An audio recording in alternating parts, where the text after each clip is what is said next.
Rahman Rahim. Assalamu alaikum, Ustad. Welcome to the Al-Birr podcast. Wa alaikum assalam, es un placer. Wait, sorry, Ustad, what did you say? خیلی خوشحال شدم.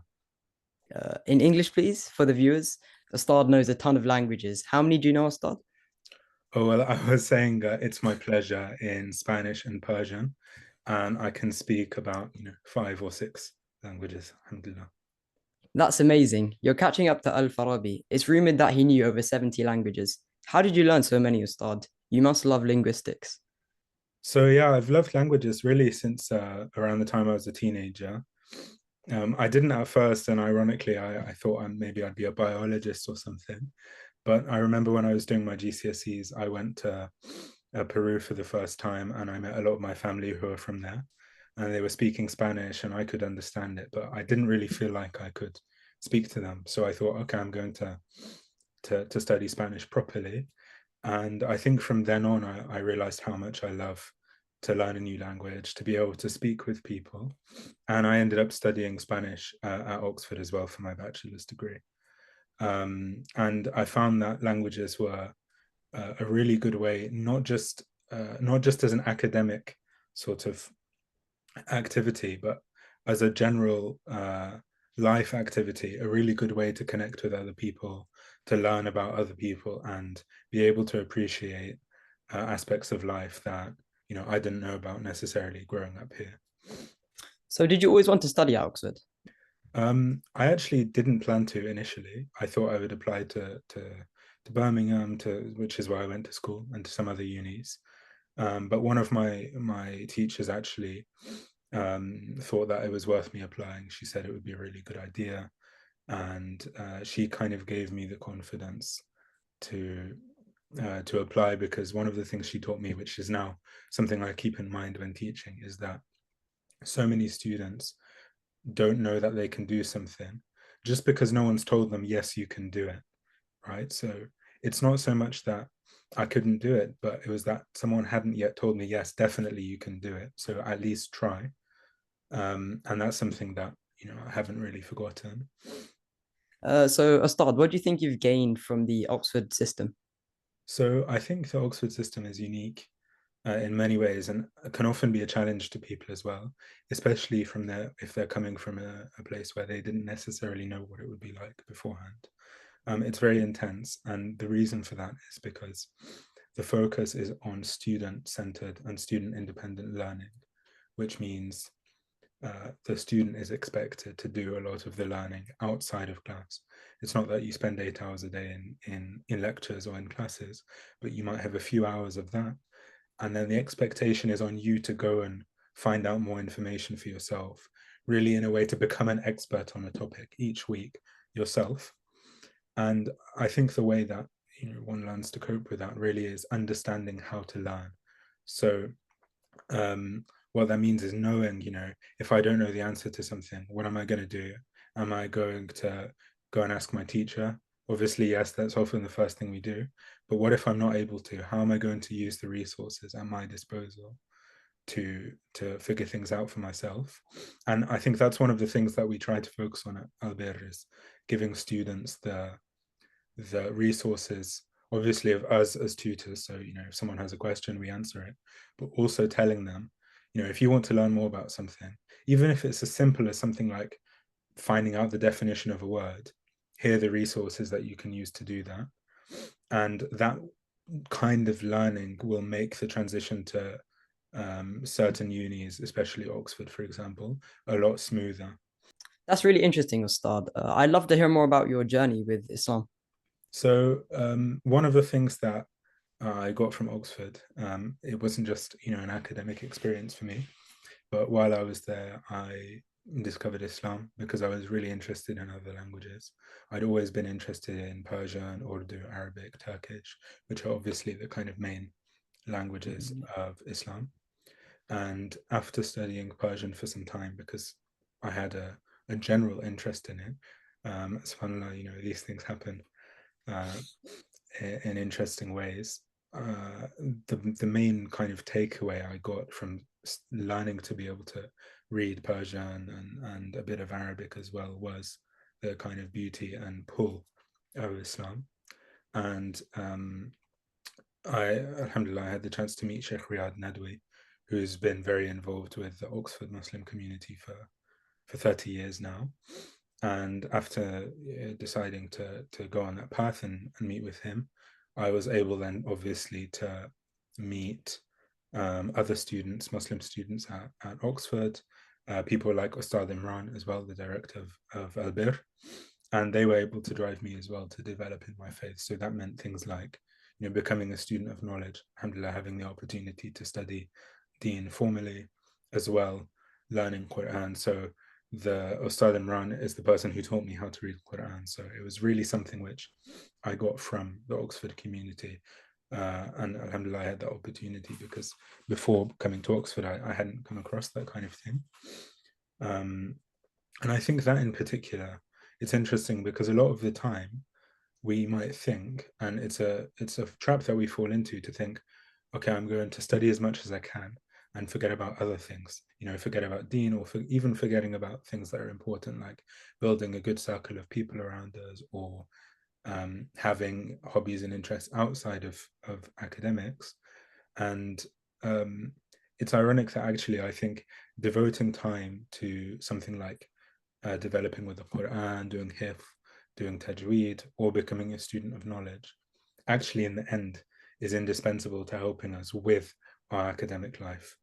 And they make us more capable. They give us more often self-confidence in what we're able to achieve. So that's very important as well. Oh, I completely agree. Al-Bir has encouraged me to also study about the Prophet's companions on the side, whilst I also work towards my GCSEs, alhamdulillah. Yeah, amazing, alhamdulillah, mashallah, that's fantastic. And having that opportunities to start when you're young means you're going to be able to develop so much more through your time at school. So, keep at it, because imagine if you're starting both sides of life, kind of academic development and spiritual development at the same time, you're going to develop all the aspects of yourself. And that in the end is the goal of education as well, not just to know some facts, but actually to become a well-rounded person. Thank you for always being so supportive, Ustad. It's like being a tutor is in your blood. Is that the case? Have you always wanted to be a tutor, or were you looking into like another job? So while I was at university, I hadn't actually thought about being a tutor in terms of formally, but one of the things that I definitely knew is I love to explain things, especially things I was interested in. So I remember even as a child, I'd love to learn about something and then try and explain it to other people. So I think the interest in explaining ideas to people definitely meant that when I did find the chance to become a tutor, some years ago when I was doing my bachelor's degree, I sort of it grew on me quite quickly. So I wasn't thinking about it, but then someone offered the chance to start teaching English, and I it's funny because I went into that first lesson thinking, oh, I have no idea what I'm doing. Alhamdulillah, I've had the chance now to have years of practice, but in the beginning, what I realized was the thing that drew me to it was just the enjoyment that I get from seeing someone else um, understand a concept that's useful to them, or understand a technique or skill that's going to benefit them. So I think in the end, although that wasn't my plan, it's ended up being what happened to me, um, because I found it not so much rewarding because I'm teaching one specific thing or another. I'd be happy to teach English or something else that I know about, but the main thing really was that rewarding feeling of seeing someone understand something that's useful to them, and helps them develop, whether it's uh, in English specifically, or just helping their English allows them to develop in other parts of their life. And I'm happy to do that. Wow, that's really inspiring. Thank you, Ustad. Last question. What do you do for your fun? So I definitely, alhamdulillah, I've been very lucky that the things I find fun are quite linked to my academic interests. So I like learning languages, reading books in other languages.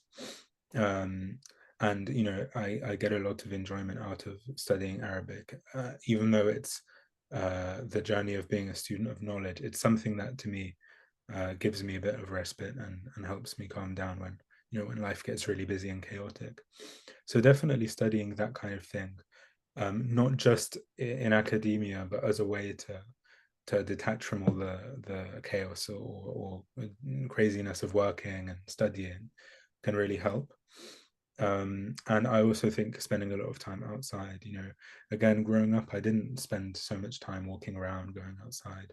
And I realized with time that actually that's one of the things that can really help you relax. So that could be sport. If you like sport, going and playing a match of footy, or just going for a run, or just having a walk outside. Um, Even though it's something that before Oxford I'd never thought about. I think with all that busy studying, you realize how important it is to spend time outside. And now I quite enjoy that. Oh, I didn't know that about you, Stad. You'd have to involve me in a football match next time. Yeah, anytime. Do you have any academic plans in the future on the cards? So inshallah, I'm just finishing my master's degree now, still in the area of kind of languages and literatures. And in October, inshallah, I'll be beginning my PhD also at Oxford. So alhamdulillah, I've had the chance to get a funded PhD project, and I'll be working on that research with some professors in Oxford. Um, and I think that's something which is important for other students and any student to realize, which is when I was applying for university, I didn't even think of applying for Oxford. And when I was doing my bachelor's degree, I didn't even think I could do a master's degree at Oxford. So I didn't apply. I actually left university because I didn't think it was on the cards. And then again, when people came into my life who kind of inspired me and told me, yes, you can do it, then I applied. And then I thought, oh, maybe this is possible. And even at the beginning of my master's, I was kind of sat thinking, I'm not really sure if I'm going to be able to carry on and do a proper sort of funded research project. And then my professor said, yeah, give it a go, try, give it your best shot. And and I think that being told that so many times has now taught me that all we really need to do, firstly, trusting in Allah is the main thing. So trust in Allah that He'll send us to the place we need to be in life and help us, give us tawfiq to do um, something that not just something that we enjoy, but something that can benefit others. But also, aside from that, is actually understanding that having success in any area, so that could be academic or career or social success, in being able to help others or benefit the people in your community, anything like that. Really, it's about imagining that you can do it first, and then if there are obstacles, things in the way, you work through that, you figure out how to get around them, you get other people's help, you learn some skills that allow you to get through them yourself. But either way, starting off with that view, yes, I can do it. And that's why we're pushing our students, not just to think, oh, I'm going to get through school, but also that I'm capable of getting a nine, inshallah, or high grades in all of the classes I do and all of the exams that I do, not because we're saying, oh, everyone has to do this one specific thing, or everyone has to do another specific thing, but rather because we're saying, if you decide that you're capable of doing something, then with tawfiq, inshallah, all it takes then is one, as I said before, trusting that you'll get there, and two, learning how to get through those difficulties. So if I'm struggling with something, learning how can I teach myself that thing, how can I ask the right people, ask the right questions, use the right tools to get there. So again, and I think this is something which we are really trying to focus on with the Al-Birr model, which is extra time out of school. So rather than spending all day in a classroom, you have extra time that allows you to develop aspects of yourself academically, personally, spiritually, that will then put you in a position where you're applying to uni or you're at uni and you already know what to do when difficulties come along. You already know what to do when something's difficult. And inshallah, that means, and I pray, of course, that all of you have great success in the future. And thank you so much for the fantastic questions. Jazakallah, Ustad. Thank you for your time. I look forward to seeing you in the next English class. Assalamu alaikum wa rahmatullah.